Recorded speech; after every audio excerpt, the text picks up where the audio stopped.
Hi, I'm Mary. And I'm Katie, and this is The Housewife Did It. True Crime Edition. If somebody sent you to our show, Awesome. this is a pyramid scheme. You now have to send two more people, and then they each have to send three people. Or And else.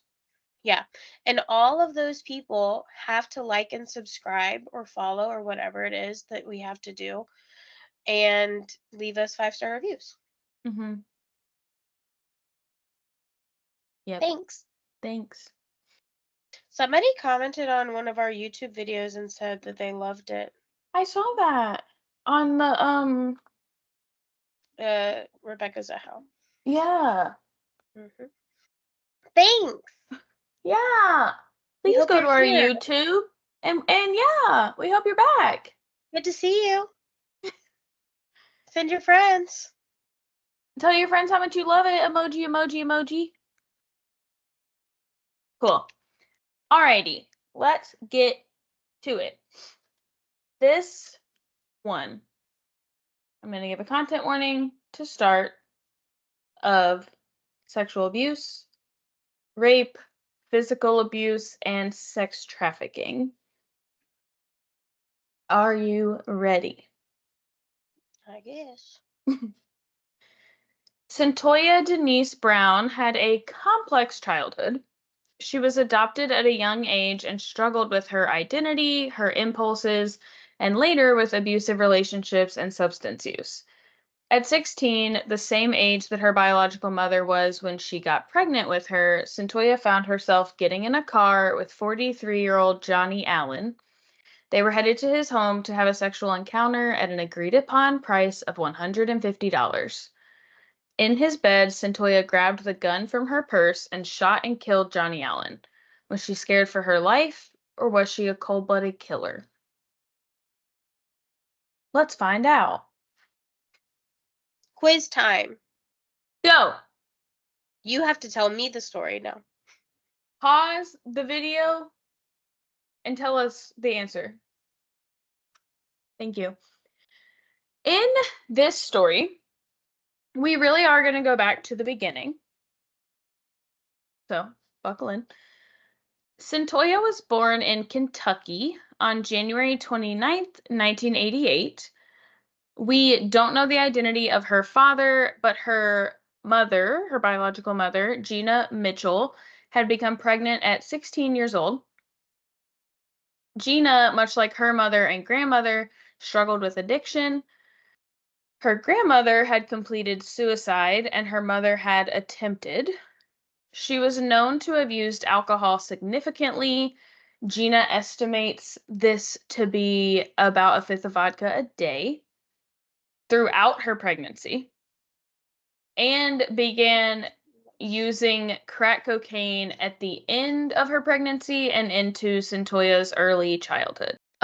Before Cyntoia had turned 2, she was adopted by Elinette Brown and her husband, who I don't know the name of. Don't know why that's impossible to find. But yeah, Elinette is the star. Sorry. But Cyntoia called them Mommy and Poppy, even at the point that she's writing a book. Still calling them that. Cyntoia was biracial and light-skinned, but she didn't realize how different she looked from her dark-skinned black parents until her first day of kindergarten, when she saw all of the kids walking in looking kind of just like their parents. This is when Cyntoia's parents told her about her adoption and that her biological mom was white and her dad black. In second grade, Cyntoia was identified as a gifted student, but more than anything, yeah. But more than anything, what? Tweens. Me and her? Yeah. But more than anything, Cyntoia struggled with being impulsive. In her memoir, Free Cyntoia, she wrote about a time when she was playing with neighborhood kids. She made up a game she called War, inspired by stories of her dad's time in the military. They were all standing on opposite sides of the road, throwing stones at one another. Mary, please don't have flashbacks. When I kicked a shoe at your face for the sake of the game. Um, Not any shoe. a metal buckled Birkenstock. shoe. Um, they were throwing rocks across the road at one another when Cyntoia found a big, really impressive rock. Yes. She describes that before she even had a chance to think about it, she had thrown the large rock across the road and it hit her friend in the forehead. She was never allowed to play with that girl again. Yeah. Yeah. Do you know what it actually reminds me of? Is that neighbor we had whose mom told her that you had demons. Me? Hmm.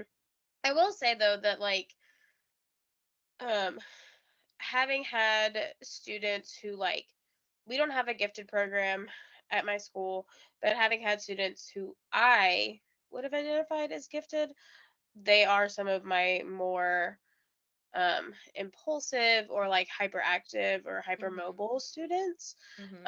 Um, and a lot of the time that can be because of a lack of programming for them or Sure. challenges Sure. for them. Our mom used to say that you were bored, Me, yeah. yeah, I of was. school, and like I see that But I wasn't in like I no, I was don't think bored, but I didn't have any like behavioral issues, but I think no, I would just yeah, come home and be like, "Mom, that was boring." yeah. I think your teachers noticed it Mm-hmm. because you like weren't doing anything. You were just like twiddling your thumbs when you I were finished finished my early. tests like 40 minutes before everyone else. Yeah. And like but I like I have a student right now and my one of my coworkers keeps saying he's the most ADHD kid I've ever seen. And I keep saying like I don't know that he is. I truly believe he is gifted and I think I think he is also a very high energy child. Mm-hmm. And so when he's done and he's waiting around for everyone else to be done, he doesn't have shit to do.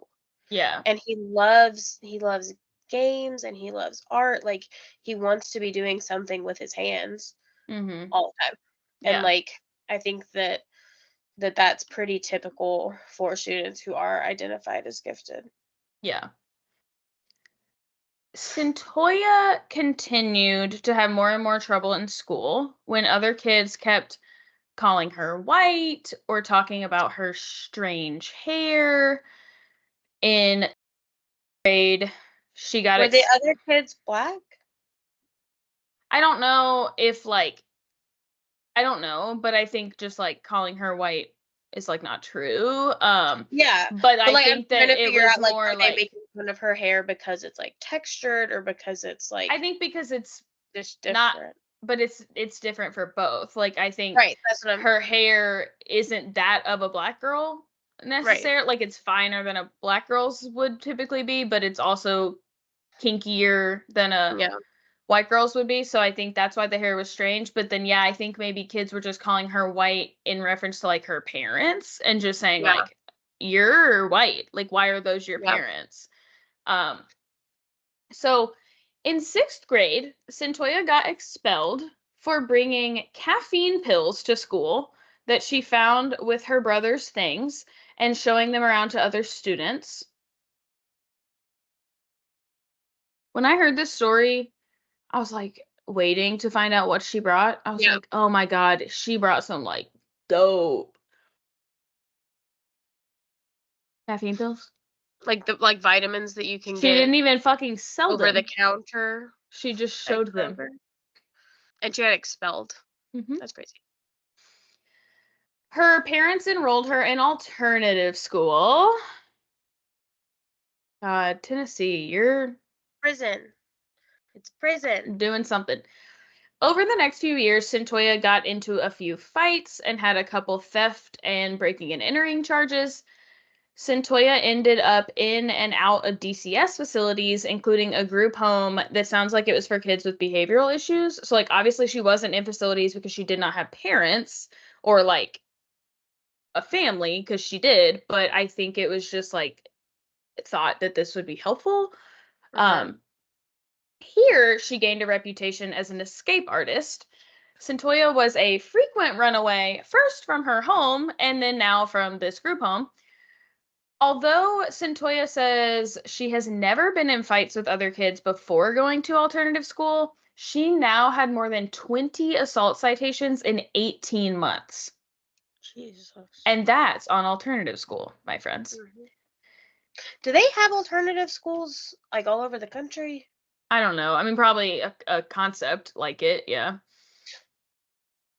In the 2 years that she had spent in state custody and in and out of juvenile detention, she had not received an adequate education, surprise, surprise, or any sort of mental or behavioral health treatment.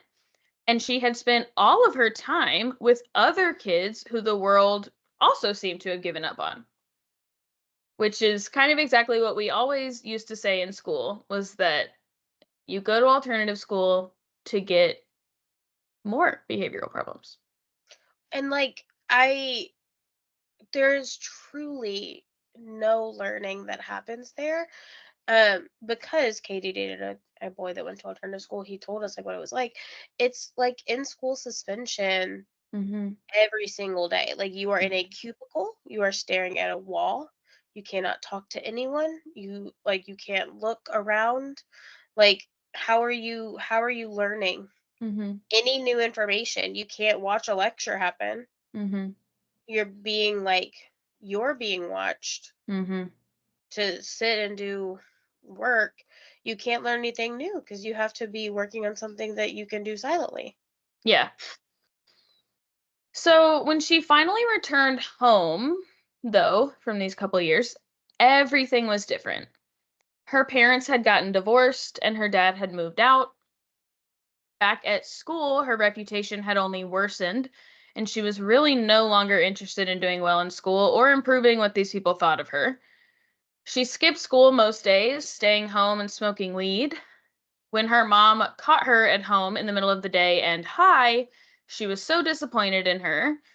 Elinette tried to appeal to her by reminding her how much she doesn't want to go back into state custody, but Cyntoia told her, I don't want to be at home anymore because you won't let me smoke or drink at home. Fair. Cyntoia did some couch hopping with Because some. me and the law. Yeah. I think it's I like think also I've the got some police. backup. Yeah.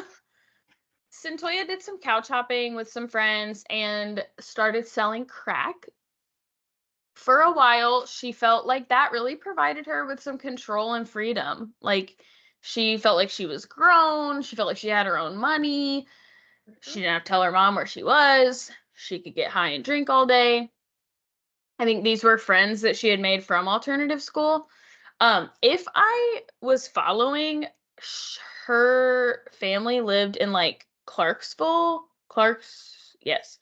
But she was like going to see these friends in Nashville, probably because maybe that's where alternative school was or where the state facilities were. And so that's some context that she was going into the big city for this. In the summer of 2004, she met 24-year-old Garion McLaughlin, known by the name of Cutthroat, and who Mm, Cyntoia calls Cut. mhm, At 16, she thought of him as her boyfriend and not a pimp, but she later said she realizes this is what he was. mhm.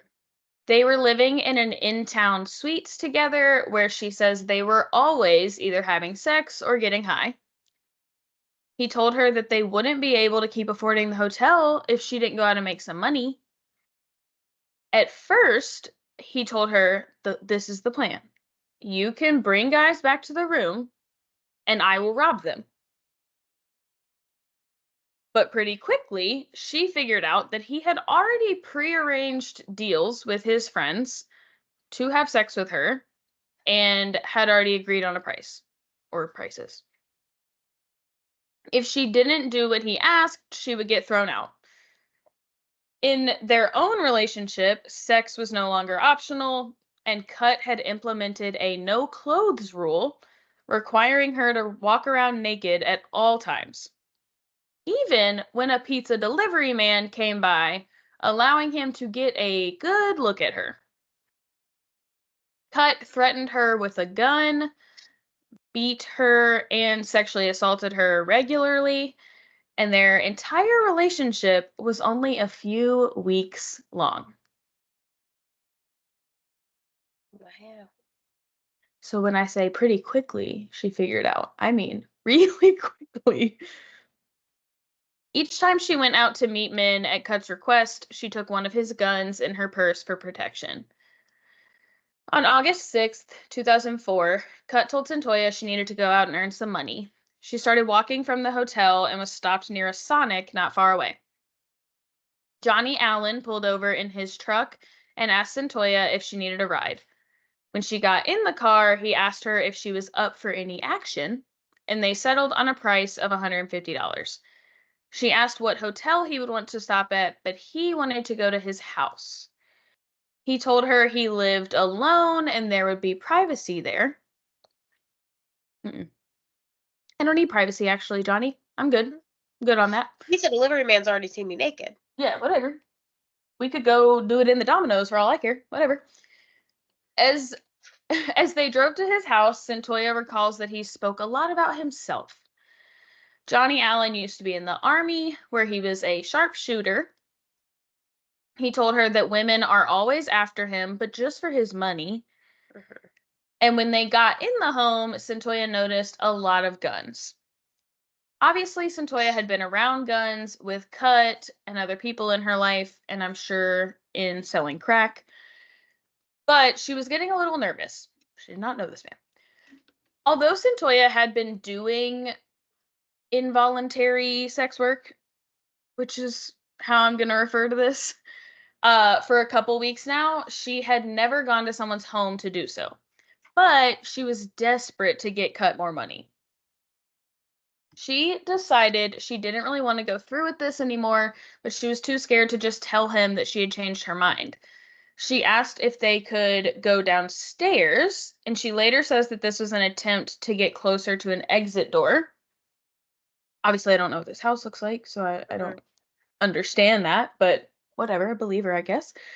She told Johnny that she was tired and would like to sleep before they do anything else. She hoped that he would fall asleep with her and then she could escape. He told her that they could go upstairs to his bedroom to sleep. So they did. She said, I guess I don't have a good reason to say no. I just said I was tired. Yeah, whatever. Cyntoia did actually pretend to sleep, but Johnny just continued to touch her. The touching became increasingly more aggressive until Johnny rolled over and reached to the other side of his bed. Cyntoia thought that he was mad that she wasn't giving him what he wanted and that now he was reaching for a gun. Now, this is how even her boyfriend treats her when she doesn't have sex with him. So why would she expect anything different from this man who is planning to pay for it? Mm-hmm. And so she quickly grabbed the gun that she kept in her purse and shot him. Cyntoia grabbed his wallet and drove back to the hotel in his truck, running straight to Cut to tell him what had just happened. He told her she needed to wipe the truck and move it, so she moved it to a Walmart parking lot. She gave the wallet to Cut because she couldn't come back empty-handed when the whole reason that she had gotten into this was that Cut was demanding money. Cut was starting to feel nervous that this would come back on him for obvious reasons, including that Cyntoia Brown was 16 years old. Um, when Cut turned on the news, he saw a story about a local man who had been shot and killed in his home. Cyntoia says that when they went to sleep that night, she truly was not worried because she felt that she had acted in self-defense and she didn't know how they would know that she had been there. But that night, the cops came knocking on their hotel room door. I'll add a little spoiler here. I do not know how they found out. That is like never, I have not found that in any of my research, how they connected her so quickly. Interesting. Yeah. Cut immediately reminded Cyntoia to tell them that she was 19 years old, born in 1985, not 1988. She said, we've already worked this out before a million times. I do not know why he needed to tell me. She was taken in for questioning. Though she told police that she was 19, she is obviously actually a minor and should have had her parents called. So here she was, sitting in an interrogation room with two large, intimidating detectives after one of the most traumatic events of her life and still coming down from her high. In her memoir, she writes that one of the detectives was leaning down and trying to look up her skirt. And when his partner excused himself for a moment, she said, "I'll let you look at my skirt if you let me leave." He jumped and acted caught. And then once both investigators were back in the room, they told her that, quote, "talking to us could mean the difference in 9 years or 99 years," end quote. They said this before any recorded interview began, but you can hear hints of it in the recording. When they ask the whole, like, "Are you making this statement because of anything we've promised you or any threats?" or like whatever that question is, she stops them and says, "Wait, but you did promise me something. You told me." And the detective cut her off and explained, "No, no, no, no, no. We did not promise you anything.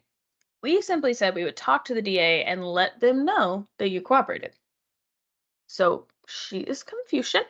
She's like, Well, she's a child. been confused. Mm-hmm. Someone intentionally confused her. Uh-huh. Someone lied. Mm-hmm. Cyntoia understood this to mean that she was being offered less time if she answered their questions. And obviously, that recorded portion does indicate some sort of off-camera discussion, but it also lets us in just to like how little Cyntoia is actually able to grasp the Mm-hmm. situation. And like later, when they do a bunch of like evaluations and stuff, they'll talk about like she shows like a basic belief that like Mm-hmm. being honest to police is a good thing and like Mm-hmm. has good results. And like, yes, I do believe that that is what children would think, Right. right? So, yeah. They told her that there was a gun missing from Johnnie Allen's home and that they found her fingerprints on his nightstand. She knew that she had not touched the nightstand, and she absolutely did not take one of his guns. She had a gun of her own. Mhm. Throughout the interview, her primary focus was on not getting cut in trouble for their relationship, for trafficking her, or for providing her with a firearm. You know, there's so many options. Mhm. She even declined being a prostitute, which is like what was asked of her, or engaging in any sort of sex work. And this is all in an effort to protect him. Little did she know, Cut was also in an interrogation room, but he was giving them everything. You're singing like a canary. I think that is actually what she said. Now, when she says this, I do really wonder what she means by everything. Like, is he being offered an actual deal with immunity so he is telling the full truth? Like, Mhm. yes, I'm having sex with a 16-year-old and I'm pimping her out? Or is everything meaning like he said, yes, she's a prostitute, but I don't got nothing to do with it? Like, is he Yes, she ratting was her there. out? Like, yeah. Right. I would love to know what that interview was really like. A while later, one of the detectives returned yelling and angry. He had just found out that Cyntoia was actually 16, not 19. He's probably pretty pissed because he realized he just interrogated a minor without parental consent. But, buddy, how did we not do more research? You're telling her you found her fingerprints. Shouldn't you know how old she is? You didn't, like, run her name? But, okay. Before an actual trial, Cyntoia and her team would have to prepare for a transfer hearing to determine whether Cyntoia would be charged as a juvenile or transferred to the adult system. This was especially scary given that Tennessee has the harshest mandatory minimum life sentence for juveniles being transferred into the adult system of all 50 states in the nation. If given a life sentence in adult court, the requirement is at least 60 years with the possibility of parole only after 51 years. Juveniles over 16 can face the possibility of being transferred for any crime if that's what's determined in the hearing. But for homicides, the youngest minor in Tennessee who has ever been transferred on homicide charges was 12 in adult court. Who? I don't know. And I don't know what their charge was, but if they were charged, they will have to serve at least 51 years from when they were 12 before they can even be considered for parole. Cool. Absurd. Cyntoia's defense team did psychiatric testing to determine her ability to make decisions. I think this is pretty standard for juveniles committing violent crimes. In preparing for the hearing, she also met her biological mother for the first time since being adopted. Gina also engaged in sex work to get money to feed her crack cocaine addiction. In addition to traumatic experiences that occurred while she was involved in sex work, she also alleges that her mother, so Cyntoia's grandmother, had allowed a man in their neighborhood to rape her between the ages of 6 and 10 for money. I'm guessing not money that the 7-year-old got. Mm-mm. She now recognizes this as sex trafficking. Gina also says that she has been diagnosed with bipolar, manic depression, and borderline personality disorder.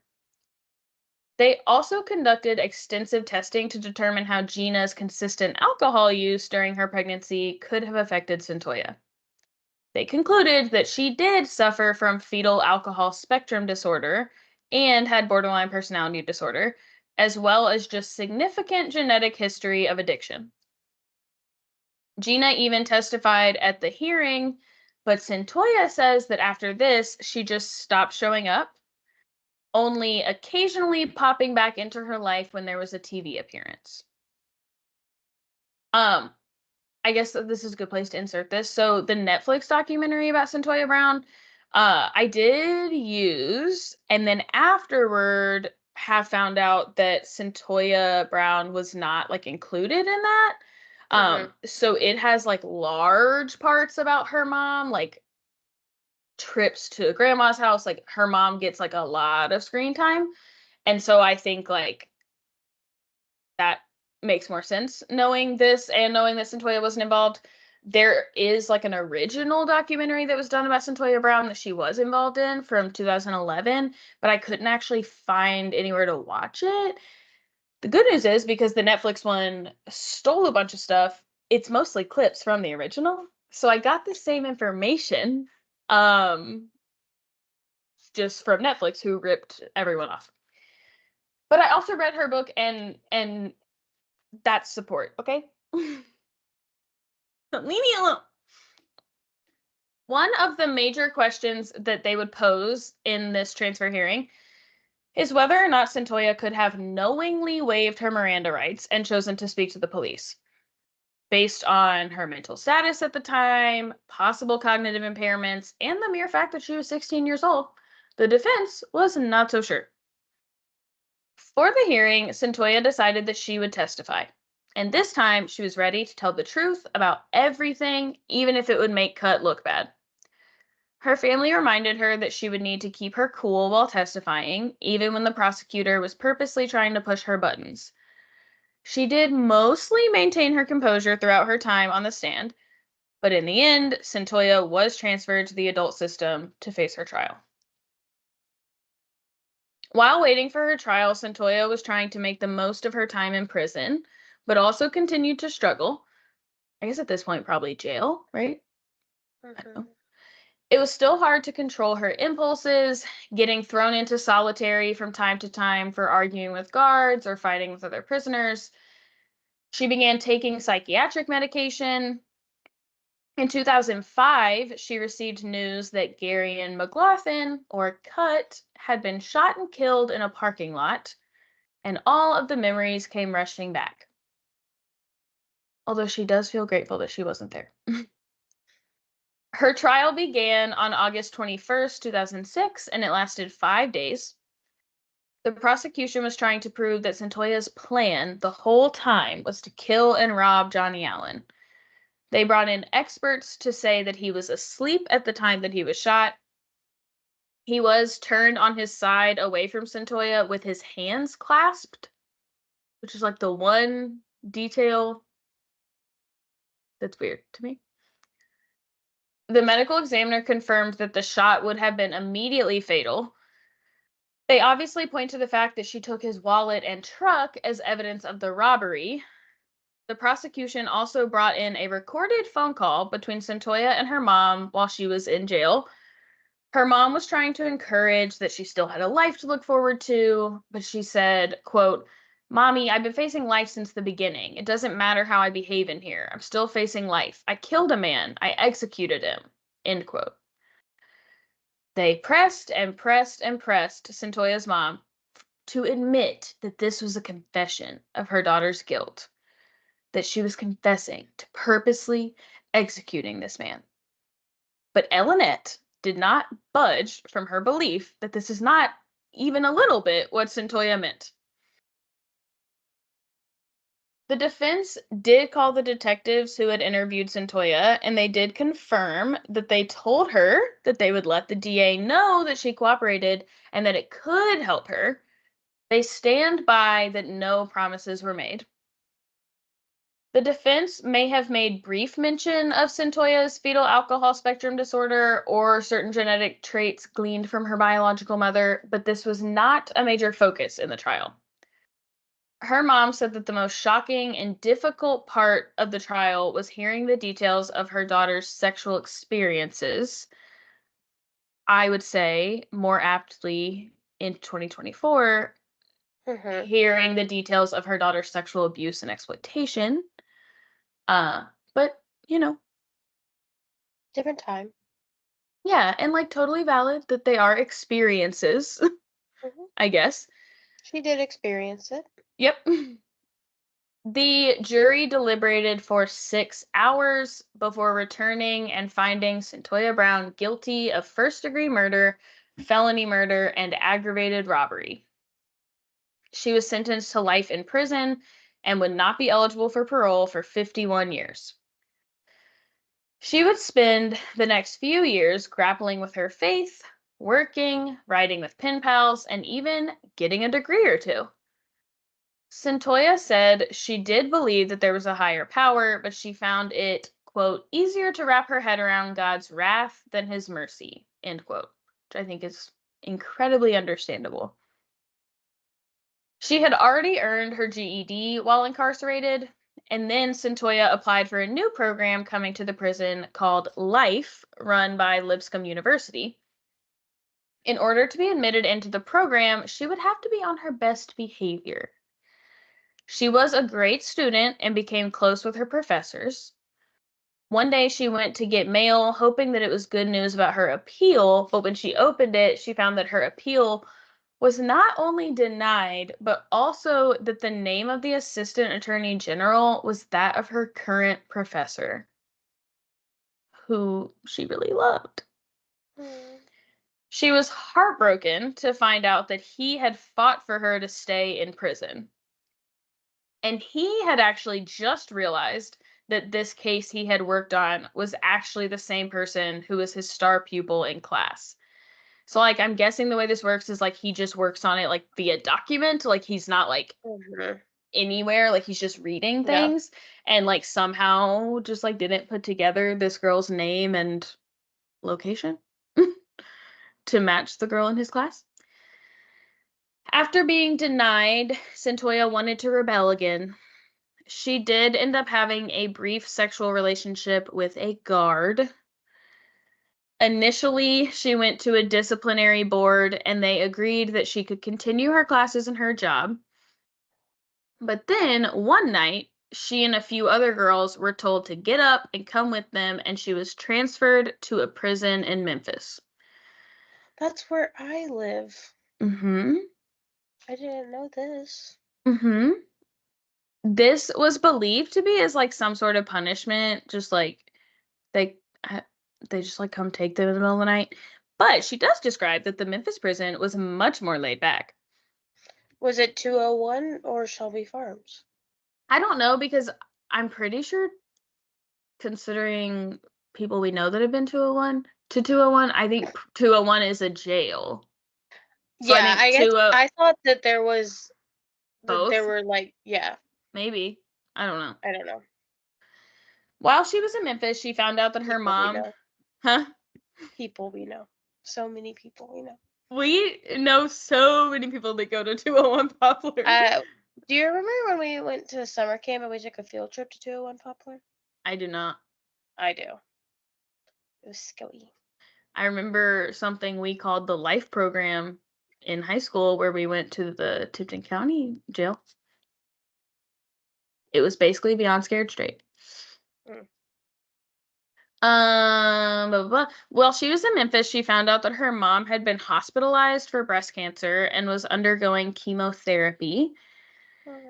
She asked to be transferred back to Nashville so that she could be closer to her mom, but also to finish her degree at Lipscomb.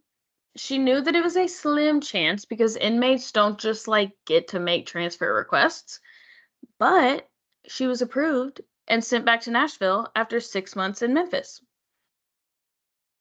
After a 2011 documentary about Cyntoia Brown was released, a local attorney became interested in her case. He created a new pro bono defense team to petition for a new trial. They argued that her initial counsel was ineffective for not focusing on her fetal alcohol spectrum disorder.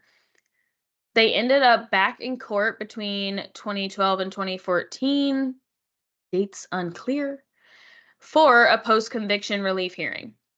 Experts spoke about FASD, fetal alcohol spectrum disorder, explaining that the brain of a fetus would be the most negatively affected by significant alcohol use. It was determined that specifically she had alcohol-related neurodevelopmental disorder. This does not sound any more specific to me. Thank you. Uh, cool. This specific disorder is said to cause issues with learning and behavior, making it difficult to regulate emotions, get along with others, or follow rules. Children with any FASD are more likely to get in trouble with the law. But in good news, they said that these people usually reach peak cognitive function around age 30. But to Cyntoia, who was around 20 at the time, this was not lovely to hear.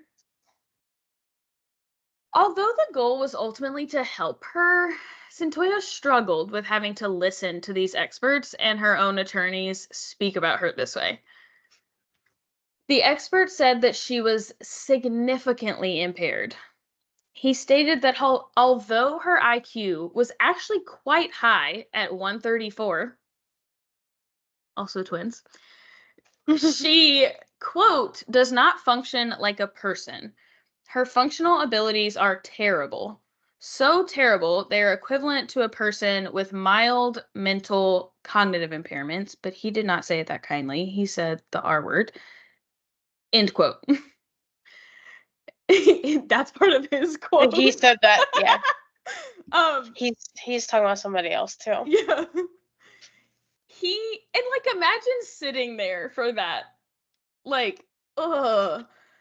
We had a You're special like, ed yeah, teacher please one fight year. this. Yeah. But And you're also like, wait. whoa. We had a special education teacher one year come to our school, and she had only ever taught at the high school level, so she was like able to teach elementary school. She's just like, it was new for her.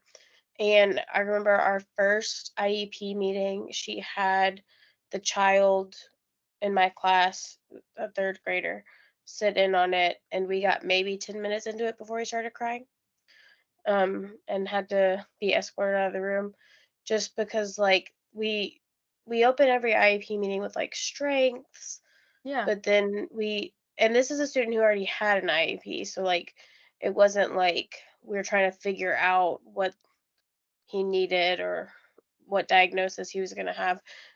He was already diagnosed with a developmental delay. Um, but so when we started talking about like his trouble spots, that's like hard to listen to. Yeah. Like, Mm-hmm. and for it to be like so official, Right. like this is a disorder Mm-hmm. or And like when a you feel like you're diagnosis, making the most progress in your life that you ever right? have. Right. And I imagine that it's very tough when you've been gifted your whole life. to hear that you're only gifted in academics. Yeah, and I do think, like, she didn't, not that this is, like, good news, but, like, she didn't really ever, like, use her giftedness, so Yeah, it's not like something was, like, taken from her, I right. guess, but it is But true also, to be, like, you're saying that I right, cannot function like a person, right, except, like, I'm so smart that, like, in some ways, I function like an exceptional person, right. and in And like other ways, like, I don't at all? Like, how confusing is that? they're actually like now there's like research that there are several different ways to be gifted, Mhm. not just academically. You could be gifted athletically, you could be gifted Right. artistically, like musically, and like things that we would have previously called like prodigy is a form of giftedness. Mhm. um but I also think it's probably hard to sit through because if I were her and I were hearing that, I'd be thinking like that's not true. Mhm. Like I have never felt that way. I have never experienced myself in my life the way that it's being described right now. Right. And I don't feel like this is a true representation of Yeah. me or my behavior or my story. Right, and I think there are, like, moments, right, where you're like, "Oh, wait, this is, like, helpful for me to know people with an FASD are more likely to be Yeah. involved with the law," and, like, so that's not my Or like fault, and, like, comforting. right, Like that's, like, comforting to, it's like, not just finally me. hear Yeah. a diagnosis that, like, kind of Mhm. explains things in your life, but then for it to become, like, and again, like, it's hard because these are her Yeah. lawyers who are telling her, like, "This has to be our strategy or you're gonna stay in prison," and so she has to, like, be okay with it, but it's, like, to Right. hear what feels so, like, personal, Yeah. like, has to be, like, horrendous. Yeah. This next line, though, is I gonna get remember you. when when I was in high school, we were told like that it's really common for kids with chronic illnesses or chronic? Yeah. Chronic Chronic, like, illnesses. ongoing. Yeah. Um for kids with chronic illnesses to develop depression um in their teenage years, like just after like having it for so long and like the feeling different and whatever. And I was like, oh, like that's good to know. Like it's not just that I'm miserable, it's like everyone Mhm, who has this is miserable. And then I started going to therapy, and she was like, my therapist was like, well, it's like kind of your fault. You you kind of suck. I was like, wait, this I don't like this. mhm, I don't want to be like them anymore. Like I don't want this. And like it sucks to like feel like almost like a sense of community, like it's not just me, like this is really normal. And then for it to be like taken away and be like, but you're the exception because you're the worst. right, You really you're not even a person, mhm, Cyntoia. Like that's right, how bad it is. Like what the fuck are you talking about? yeah, um, so then Centoya's still sitting there, folks, and he even described how you could tell that Centoya had an FASD just by looking at her, giving great detail about the deformities of her face. Now, from my personal research, alcohol related neurodevelopmental disorder is actually said to be one of the FASDs that has no physical characteristics.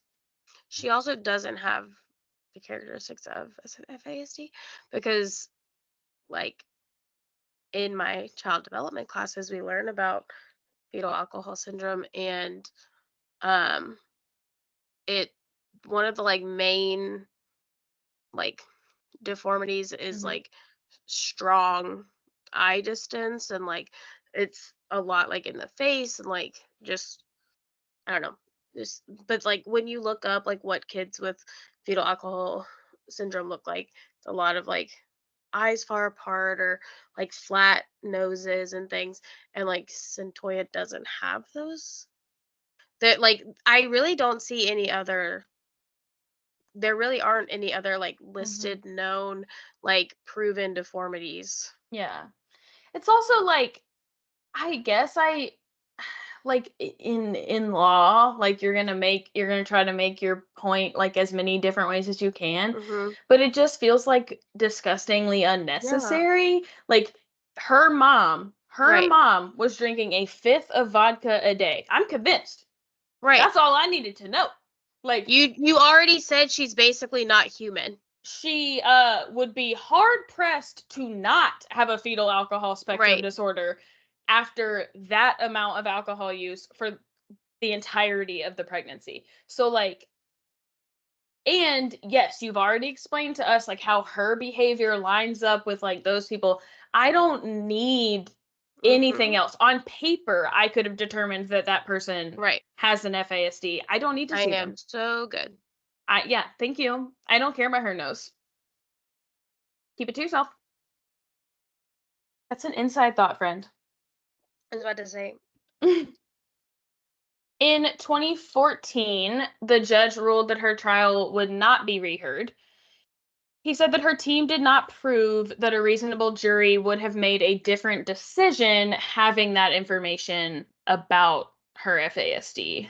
So, while her team was working on her post conviction relief, the U.S. Supreme Court had ruled on Tennessee's mandatory minimums. In 2012, they found that juveniles not being offered parole for 51 years violates the Eighth Amendment and would be considered cruel and unusual punishment. It seems, though, that there were none consequences of this decision. It does sound like over the years, maybe like bills have been brought up in Tennessee, but because the Supreme Court didn't give an explicit amount of years, and because no one in the Tennessee legislature could agree on how many years should be the minimum, nothing happened. So, great. Even after more rejection from the courts, Cyntoia completed her associate's degree in liberal arts in 2015 with a 4.0 GPA. Gifted. Mhm.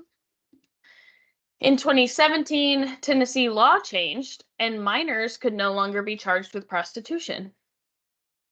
Imagine living in a state where that happened in 2017. Mhm. That is I don't have to wild. imagine it I certainly lived there when in it happened. 2017. If so, basically, if the same situation had happened to Cyntoia now at that point, she would have been classified as a sex slave. Also not great. So, Tennessee, I need It's to like one understand. step forward and two steps back. Like, yeah, like I appreciate like the understanding of the victimhood and like the not being a criminal part, but like we couldn't have used different language. Like sex trafficking victim. Sex indentured servant would even be better. Yeah. Um, And that's sad. Sexually abused child, Mhm. sexually exploited child. Like this is they said how few words can we use? We're running out of paper. Sex slave. And suddenly we care about the environment here. Yeah. People had been calling for sentencing and parole reform, especially as it relates to juveniles. Cyntoia worked with one of her original attorneys in an effort to get a law passed that would mandate at least a review after a certain number of years in the case of juveniles.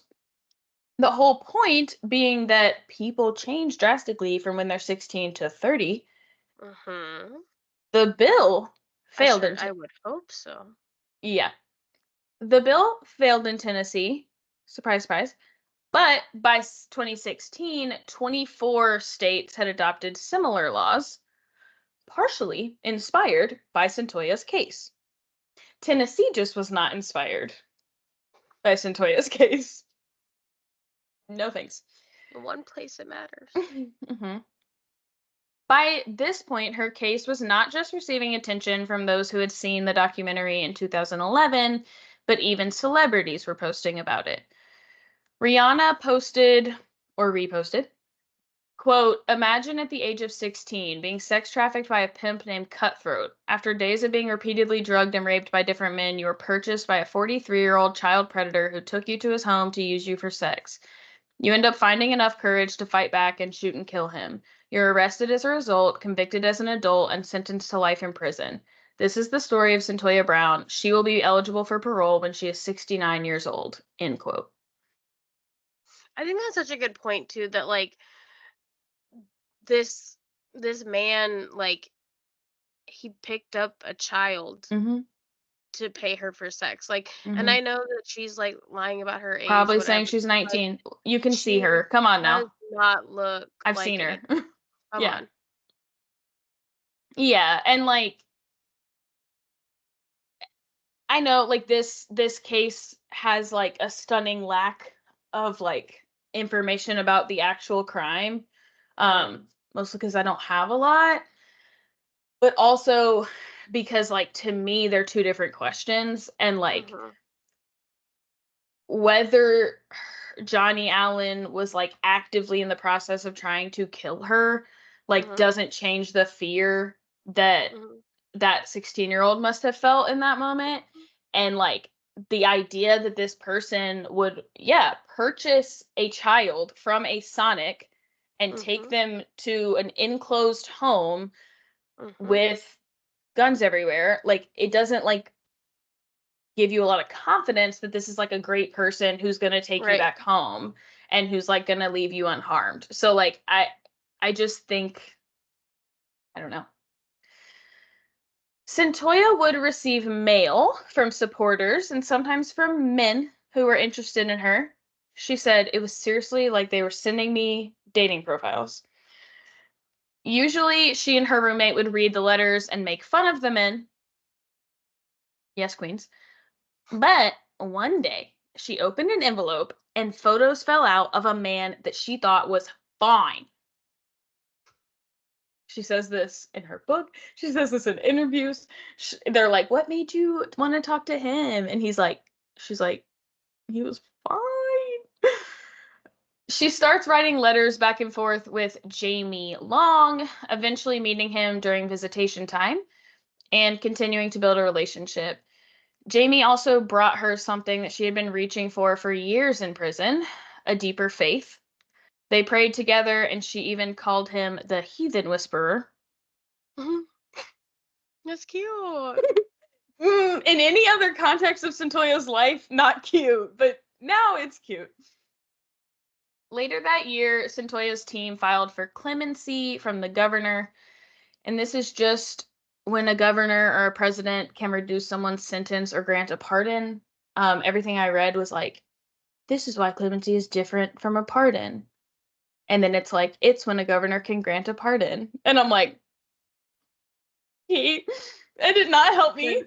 If you can pardon a turkey, you Please. can pardon a person.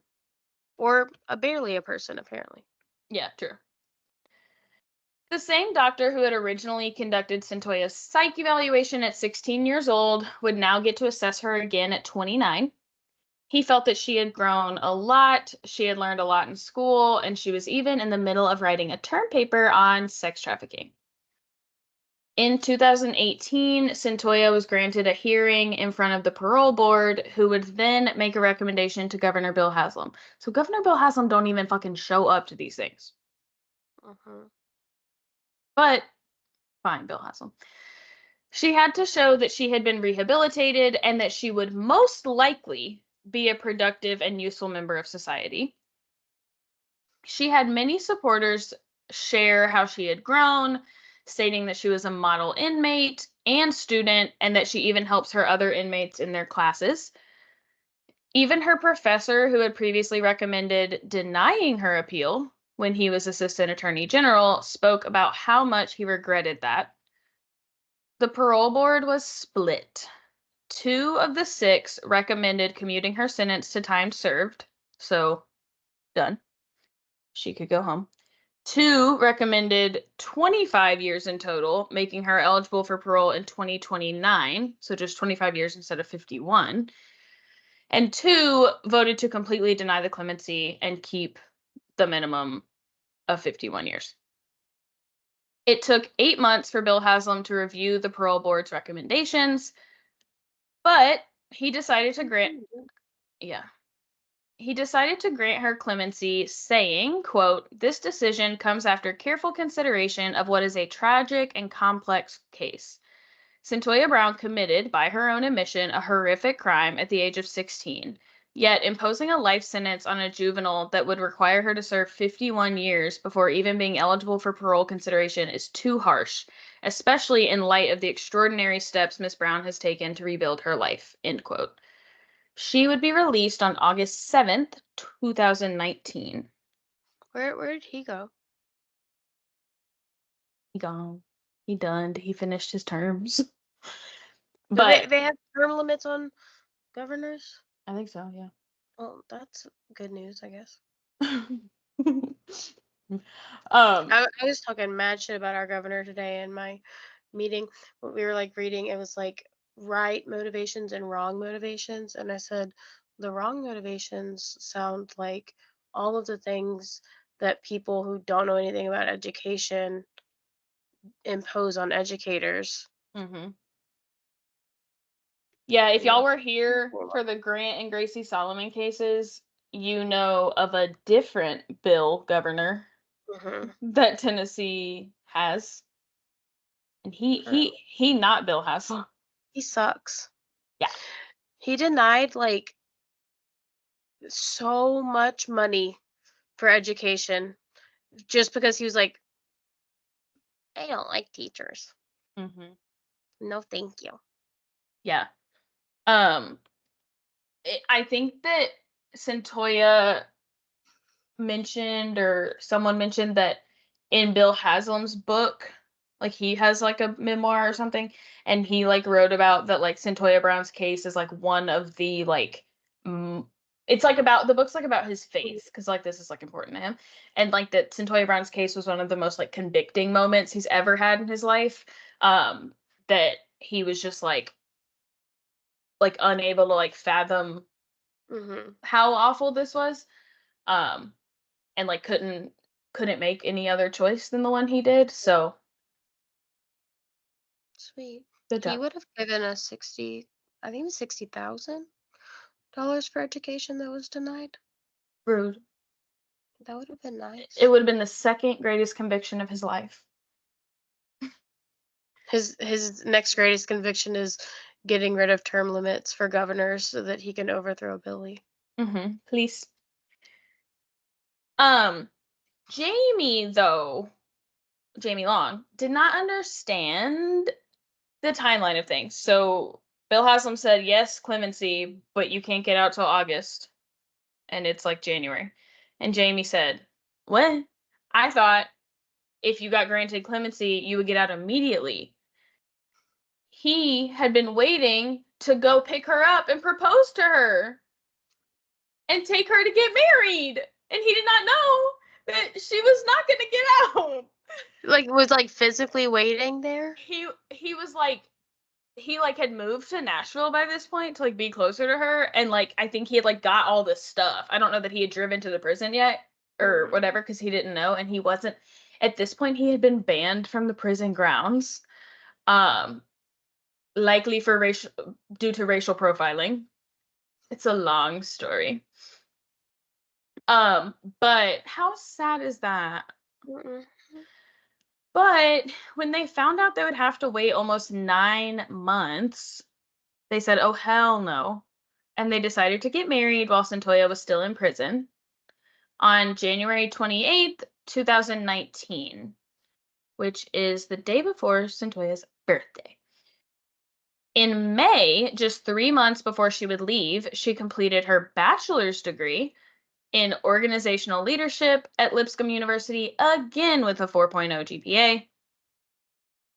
And she did continue to be a productive and useful member of society. And I say continue because I think she was quite productive and quite useful while in prison. As a condition of her 10-year parole, she is required to stay employed and do community service.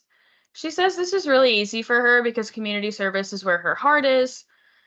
She volunteers with Epic Girl, a local organization where she gets to provide mentorship to at-risk girls. Cyntoia started her own nonprofit called the Foundation for Justice, Freedom, and Mercy, where they work to, quote, elevate voices of the marginalized, exploited, and incarcerated. Within this organization, she leads the Glitter Project, which focuses specifically on education on the sex trafficking of youth. She continues to work toward changing Tennessee's laws on juvenile sentencing, and she finished writing her memoir, Free Cyntoia: My Search for Redemption in the American Prison System. In 2021, she had said that she was working on her second book. I don't know where that's at, but she was working on it. But day to day, she enjoys gardening, cooking, and spending time with Jamie. And she says, like, I just like not having a schedule and like not having to be in a certain room by 4 o'clock to get checks and not having to like I just get to like sit on my couch, but then like get up and go garden and like how cool. Hmm. So that's Cyntoia Brown. Now Cyntoia Brown Law. She's a cutesy little ladybug. You know, I like her. And she still she speaks very like remorsefully Yeah, about Johnnie Allen. Like she is yeah. like people have asked her like at your clemency hearing, like he had family speak and like they're still hurt by this. Like how do you feel? And she's like, yeah, like of course they're still hurt by this. And like Hmm. I like completely understand. And like so many lives were like hurt from this. But I think like healing in this is like understanding that like at its core, like Johnnie Allen is a victim of the same thing that she Hmm. was a victim of, and that like if she had not been put in that situation, like that would not have happened. So, Yeah. I think um, it's like also like such a testament to like people who are able to like understand the things that they did wrong and like truly turn their lives around. Like mhm, the idea that like had she not like worked her ass off to get all of her degrees and get out of prison, like we would not have these organizations that she's mhm, created, that she's a part of, and like honestly, like we wouldn't have as much understanding of mhm, like how the things people have been through in their life impact their decision making and then impact other people. And like I just mhm. think that it's so unfortunate, like everything that happened, but like we we talk about how like people aren't like who they are Mhm, forever. They're not bad mhm, forever. And like holding someone accountable for a mistake they made at 16, even though it is like a huge mistake mhm. and like an irreversible mistake, like Yeah. that's just not who she is now. And Mhm. like that's something that we have to account for. Yeah, and I I lost it. Sorry. No, I was like following you and I was like, "Oh yeah, yeah, I'm going to say this." And then I lost it. Um Yeah, I think like first of all, like no part, it seems, of Cyntoia Brown like believes that she like should not have gone to prison. Right. Or that like even the time that she did serve like wasn't justified. And like maybe if you asked her how many years should I have served, she would say less than what she did. But like she is not like denying that Yeah. like she should pay for the crime that she committed. But she also talks about how like there's been so much education since her about like that like child prostitutes do not exist. And she Mhm. said like for a long time I really struggled with that, and the guy interviewing her said like cuz you were thinking like what do you know? Like I was one. And it's Mhm. like that is something like she had to understand about herself, that like I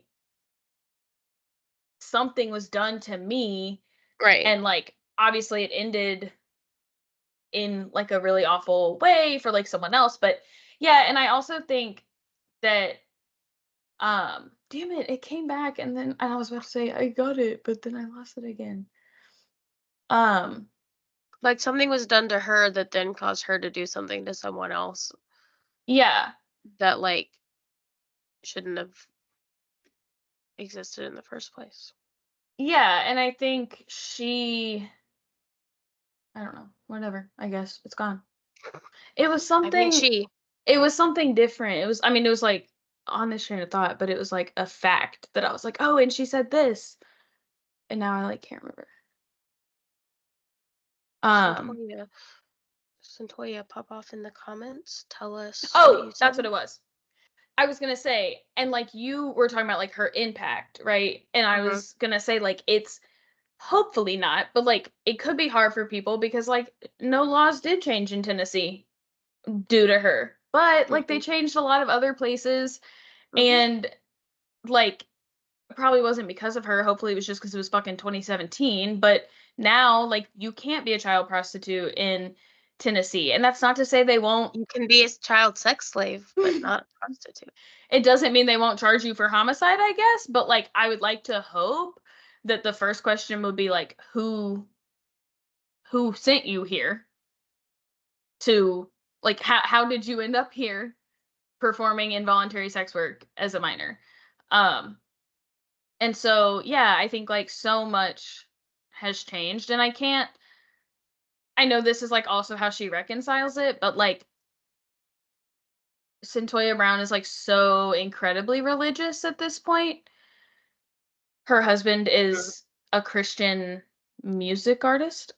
Um, and so, like, I'm sure that she has had to work through plenty of guilt related Yeah. to her crime, and she has, worked that out with her maker. So, I think she's very impressive. Well, that Crazy. is Cyntoia Brown. I thought her memoir was very, very good. Highly recommend. Good job. Good job, Cyntoia. Good job, Katie. Nice, thank you.